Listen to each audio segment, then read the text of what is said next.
Today, let's collect Ben Reilly, the Scarlet Spider. Wait, we're doing the clone? What the?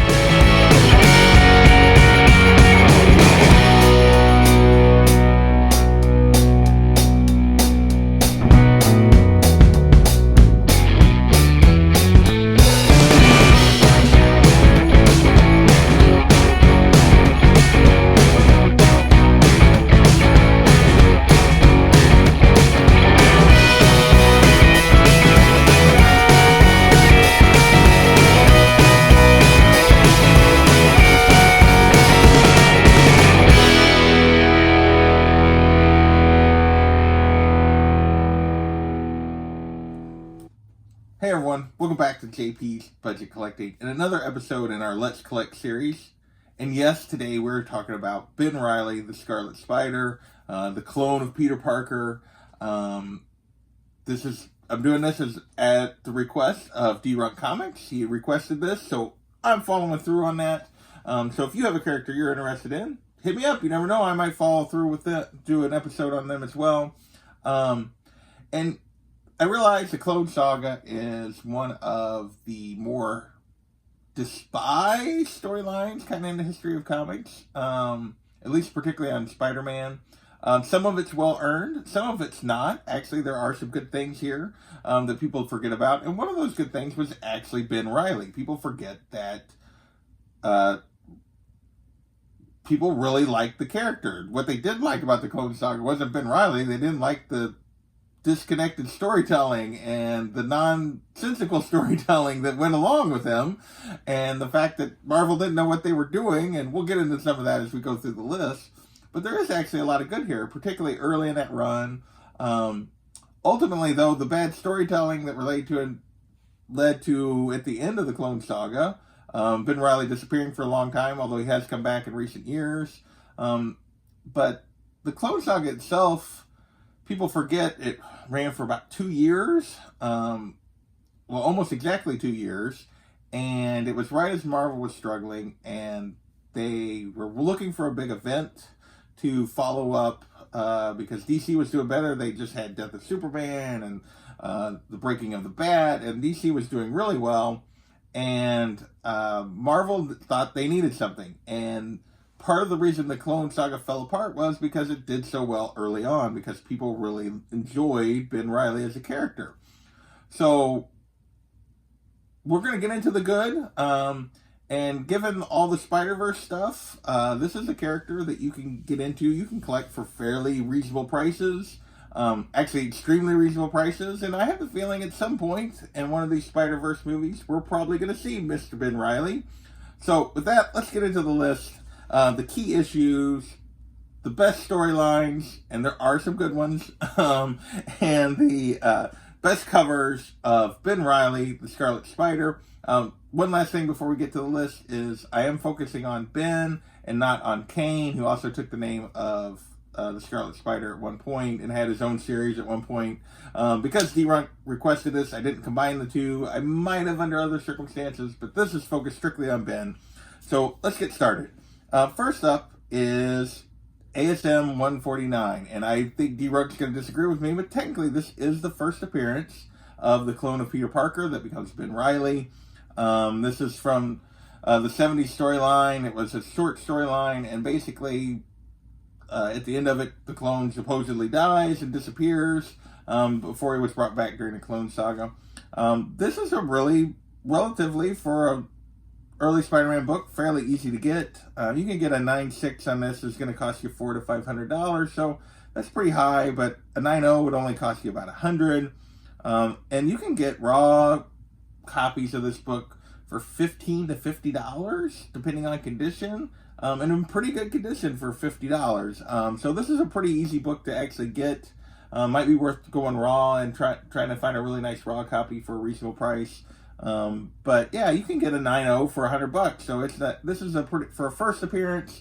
This is a relatively affordable one. The next book on our list is Web of Spider-Man, number 118, and this is his first appearance as Scarlet Spider. This is kind of the next, really the only other really big book related to this character. a 98 on this is going to cost you about $2 to $2.50. A 96 is going to be around $100. Again, raw copies are going to cost you $15 to $30. So this is the first Scarlet Spider, and a relatively easy book to get into for a relatively reasonable rate. Next on our list, we're going to go with Spider-Man number 51, which actually was before Web of Spider-Man 118. It actually occurred before that. And this is his first appearance as Ben Reilly. The first time he uses the name Ben Reilly in the comics, that we find out who he is. And a 98 on this is under $100. And raw copies on this are like 5 to 10. So this is a relatively easy book to get. And this is, like I said, the first appearance of Ben Reilly. He didn't have a name during the Clone Saga back in ASM 149. So with that, we'll move on to number 4 on the list. And that is Sensational Spider-Man, number 0. And that is the first appearance of Ben Reilly as Spider-Man after he takes over the mantle when Peter retires during this whole Clone Saga thing in the 90s. Ben Reilly takes over as Spider-Man for a while. And this book is really cheap to get. You can get a 9.8 for under $50. You can get raw copies for $5 all day. It's got the nice 90s lenticular cover. It actually has a wraparound cover, so there's cool art there's actually better art on the back. You don't have the like hologram or whatever that is. So that is Sensational Spider-Man number 0. And number 5 on our list is Spider-Man number 75, and this is the death of Ben Reilly. And again, this is another really reasonable book. This has kind of brought the end of the Clone Saga. And this is a 9.8 of this book is under $100. Raw copies again are going to cost you about $5. Another really easy book to get into to kind of flesh out your Ben Reilly collection. Next on our list is maybe should have been bumped up just from a value standpoint. It's probably the 3rd most valuable book on the list, or Ben Reilly related book, and that is Web of Spider-Man number 119. That's his second appearance of the Scarlet Spider. It's also the first appearance of Kane, which is the other clone. And a 9.8 on this will cost you about $125 to $150. A raw copy will cost you about $10 to $20, and that really has to do as much with it being Kane's first appearance as it does with it being Ben Reilly's second. But yeah, that's still a really reasonable book if you want to kind of collect these characters. Next on our list is a book that probably D. Ronk will wish was not on the list, and that is, other than it is kind of his reappearance, and that is The Clone Conspiracy number 3. The cat's gonna run around. So, and that is the first appearance of Ben Reilly as the Jackal. He actually cameos in a few issues before this, where you see this Jackal character. You assume it's Miles Warren, the original Jackal. It's only later that you find out it's actually Ben, who has taken over the mantle of the Jackal, and they get into why he's done this in the storyline. It's not, needless to say, The Clone Conspiracy is not a storyline that makes my best reading of. It's not a well-liked story. Well, let's put it that way if you're a Ben Reilly fan. A raw copy, but it is his return, basically, to comics after he'd been gone for a long time. And a raw on this one is basically a $5 book, or a cover price book at this point, because it's not that old. And number 8 on our list is Ben Reilly, Scarlet Spider number 1. And this is the 2017 series. And this is kind of, there's 4 covers to this, all of which can be had for $10 or so. And this is basically his first series after he comes back. Deals a lot with him dealing with trying to redeem himself. He was a hero. He died. He was brought back. He became kind of a villain. He's trying to redeem himself. So that is this first series and his return kind of to comics as the Scarlet Spider. At number 9 on our list is Web of Spider-Man number 115. And you'll notice, wasn't 118 his first appearance as a Scarlet Spider? It is. 115 has a cameo of him calling to check up on Aunt May. Supposedly he's been doing this, basically they say later, he's been doing this throughout the years as he's traveled around, because he has all of Peter's memories, that he occasionally calls to check up on Aunt May. And he does this. Mary Jane answers the phone and tells him that she's sick, and this is what prompts him to return to New York and kicks off the whole thing. You don't know who it is. They don't reveal his face. They don't tell you who it is in this issue, but this is a cameo of Ben Reilly and his return. So that is Web of Spider-Man number 115. Again, another super cheap book, $1 to $5 book. You probably find it in a dollar bin. If not, you might have to pay $5 for it, but that's at the most. And last but not least, on our key books, reminder, we're trying to keep them to 10, storylines to 5, covers to 10. We don't do quite that well on stories, but this week, and that is Spectacular Spider-Man number 226, and this is maybe the controversial issue of the whole run. This is where we learn that Ben is the real Peter Parker, and the Peter Parker we've been following all this time is the clone. Obviously, they undo this later, but this is that issue. And again, this is an easy-to-get raw book for about $10 or a little less for this one. So those are our 10 keys related to Ben Reilly, the Scarlet Spider. With that, let's get into the storylines. And again, I realize that there is a lot of bad in the Clone Saga, but there's actually a lot of good, and particularly part of the reason that it got so bad and it got so long-winded was Marvel kept extending it because it was selling so well early on and was doing so well, and that's because it was actually pretty good early.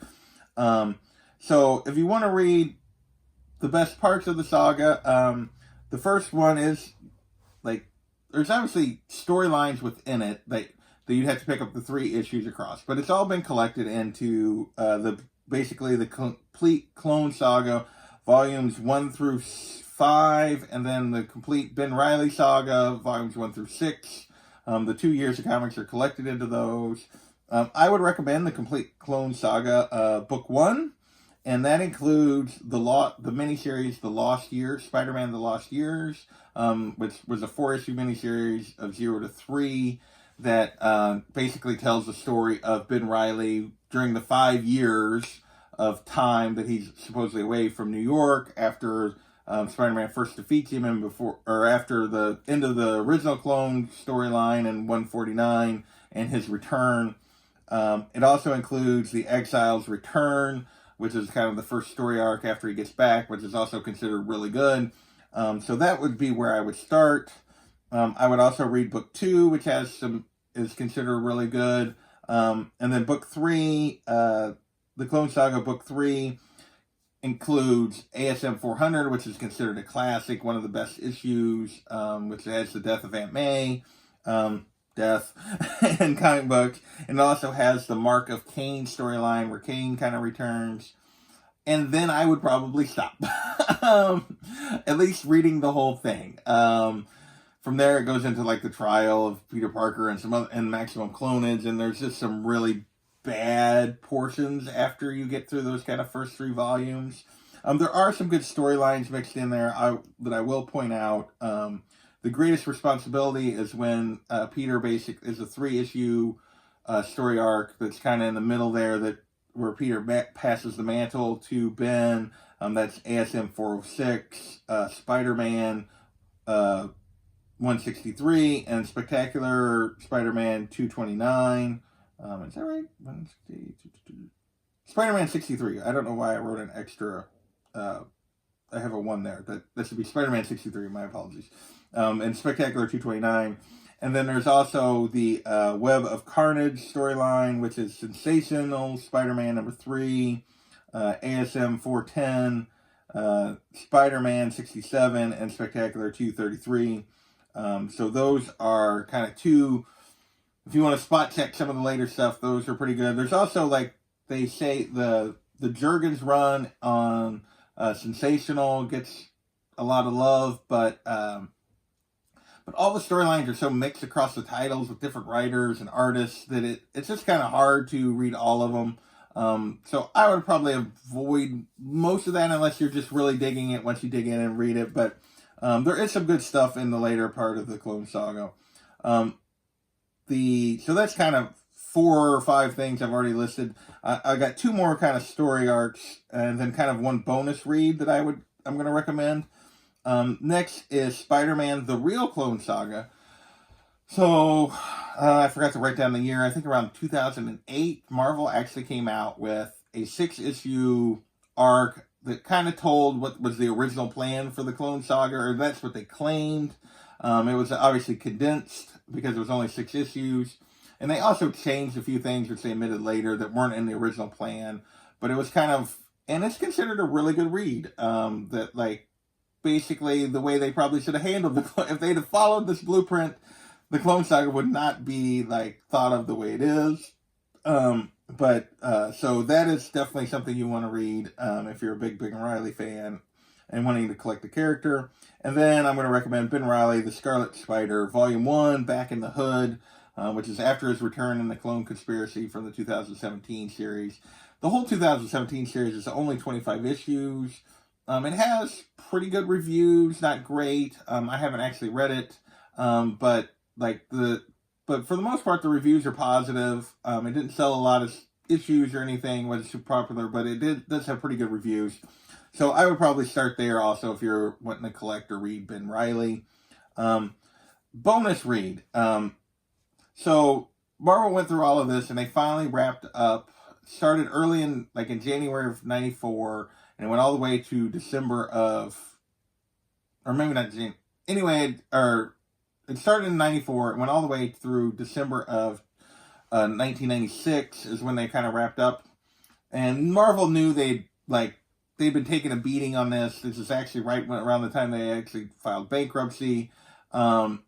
They were self-aware enough that in January of 97, they published 101 Ways to End the Clone Saga. And it's basically a issue that goes behind the scenes and has all these ridiculous things that a discussion, and they're basically poking fun of themselves for how they handled the end of the Clone Saga. And so I think it's just kind of a fun bonus read if you want to try to track down a copy of this. This is an easy book to get as well.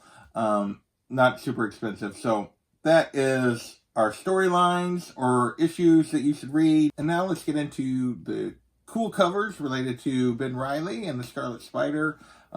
There's not really much in the way of iconic covers, although there are some really nice ones. There's also some really 90s covers that's all around during the Clone Saga and that kind of stuff. But there are some cool covers that aren't associated with some of the keys that I showed earlier. So let's get into that list. First up on our list is ASM 404, and this is a nice Mark Bagley cover, just with the two Spider-Men kind of fighting on the front. Just kind of a classic Bagley cover in my mind that I really enjoy. Next up is ASM number 410, which is another Bagley cover, and this is part of that Web of Carnage storyline where where Ben Reilly gets infected with the Carnage symbiote. And you see you've seen over the years a ton of Spider-Man Venom kind of crossover covers. You don't see the Carnage Spider-Man covers as often. This is just a really cool one. It's definitely the iconic cover from that Web of Carnage storyline, and one of the iconic covers I would think of the whole batch during the Clone Saga.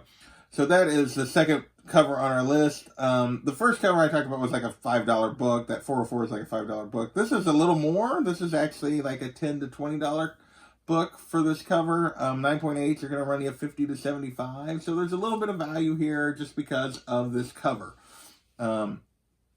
Next on our list is Spider-Man 53, and this is just a cool Tom Lyle. I just kind of, with him defeating Venom, I just thought this was kind of a cool cover. I really enjoyed it. There's actually several Spider-Man Venom kind of crossover covers.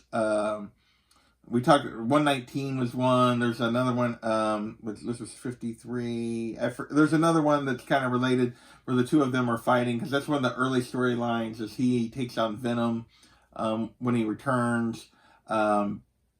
Just really enjoy this cover. So that's one that made my list. Next cover on our list is Sensational Spider-Man #2. And this is a Klaus Janson cover. And this is just kind of a cool Spider-Man skull cover. Like, I kind of get it. I could see where people would be like, it's not as good it's not as iconic as the one with Venom holding the skull. But I just think, and this is after Ben Reilly's taken over as Spider-Man. And I just think it's kind of a cool skull cover. I really like it. So that's one that made my list. Next, at #5 on our covers list, and again, these aren't in any particular order. These are just kind of cool covers that I enjoy. Most of these are super cheap, other than that ASM 410. 53 is also a $5 or less book. And Sensational 2 is also like a $5 or less book. And that is, our next cover is Spider-Man Unlimited #7. This is a Ron Lim cover.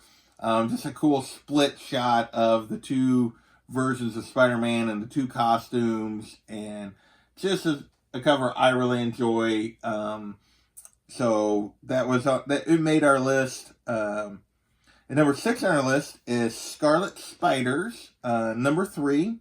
And this is a $5 or less David Nakayama cover. I just really love this. I like minimalist covers. I really enjoy this cover. I didn't talk about the Scarlet Spiders run. It's a 3-issue arc that was part of the Spider-Verse storyline, and basically a version of Ben Reilly where he remained Spider-Man.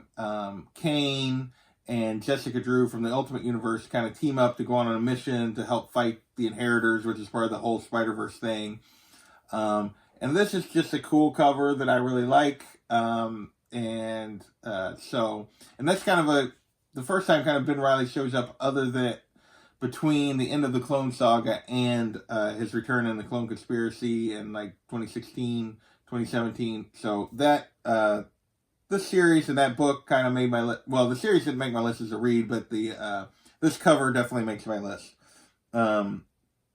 Next is Scarlet Spider, #2, and it's it's a JR cover, but it's Scarlet Spider with a gun. I mean, I don't know. This is just so out of character. Just kind of a fun, a cover you don't expect. It's another like really cheap, less than $5 cover.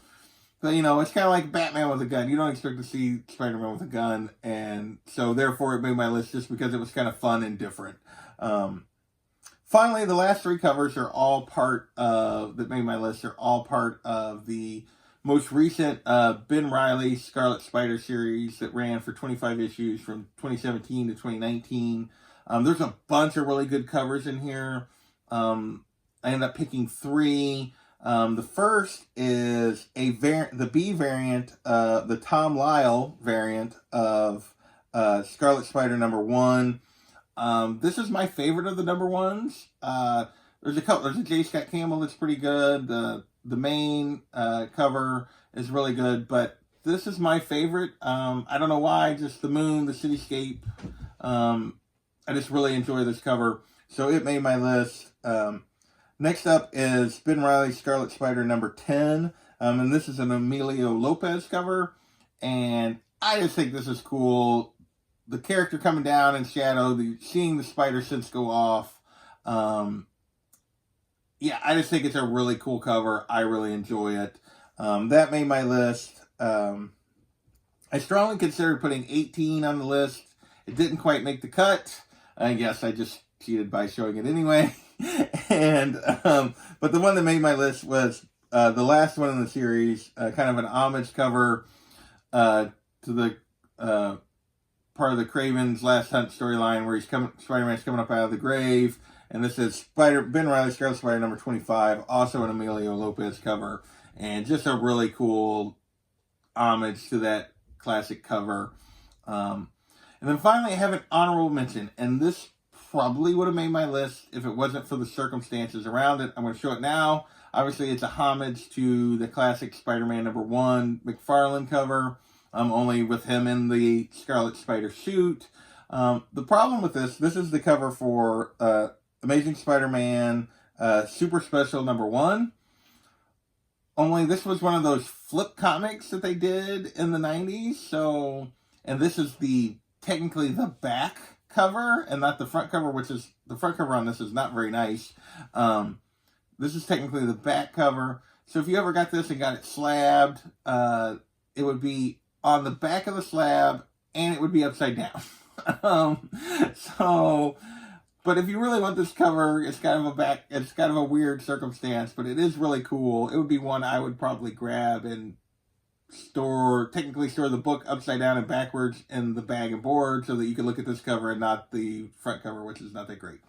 So that is my breakdown of Ben Reilly, the Scarlet Spider. Hopefully you find some stuff in there that you didn't know, and maybe you'll revisit the Clone Saga. Parts of it aren't that bad. Parts of it are. But Ben Reilly as a character was one of the strengths of that whole run. People really latched on to him. Peter was kind of in a dark place during all of this. People kind of drifted away. They tried to make him a little gritty. Ben Reilly was kind of a breath of fresh air. And it really worked for about the first 6 to 8, maybe 10 months of the run. But then they just it went too long. They got convoluted. They didn't know where they were going. And it kind of fell apart. But the early part of that run is actually worth a read. And there's some other stuff there that's good. So that's our breakdown of Ben Reilly, the Scarlet Spider. Thanks for watching. We'll catch you next time.